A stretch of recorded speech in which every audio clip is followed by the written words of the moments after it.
that is great video, and you've just done a film thing. Can you tell us about The Wall, what the story is, how you got into the movie, etc.?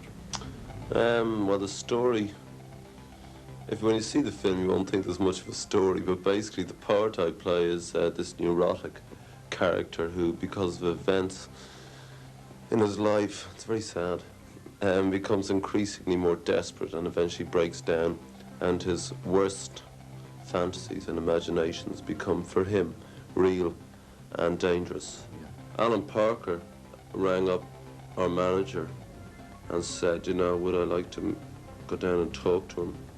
And I read the script and I wasn't very interested in it, to be honest with you. I'm not saying that to be smart, I actually wasn't, you know.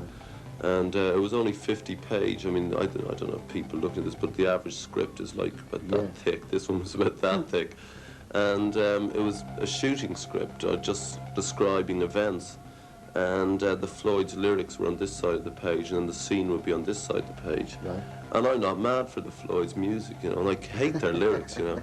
So it was, this sort of thing was going on. I didn't really want to do it, and I had this huge argument with Parker, you know, when I met him the first time. And I like him because I think he's one of the better, I think he's one of the best, in fact, British directors. And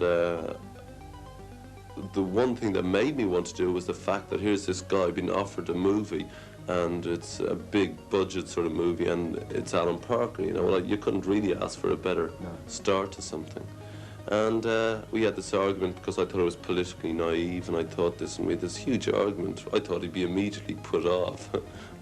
And he kept ringing up, and then he said, well, come up and do a screen test. So I said, all right. Saw it at the Cannes Film Festival, which was very flash. Lots of stars and things. I was very impressed. And I saw it there, and I don't know really what I think, because I was just too nervous and embarrassed. That was the first thing. And I left the theatre feeling drained, but I think that may be because of the personal thing of being involved and being embarrassed. But I also left, and I think this is the highest compliment you can pay anything, a song or a book or a movie. I left having to think about what I'd seen. And I think what most people have said, like it or not, they've always said, you know, either I couldn't sleep because I was thinking about it. It's very strange. It's quite a brave film from Alan Parker for a start. And it's a sort of impressionistic thing. I think a lot of people will like it, and I think a lot of people will hate it, but I do think it's quite an adventurous film. One paper here said it was the most innovative British film they'd seen in, you know, 50 years or something.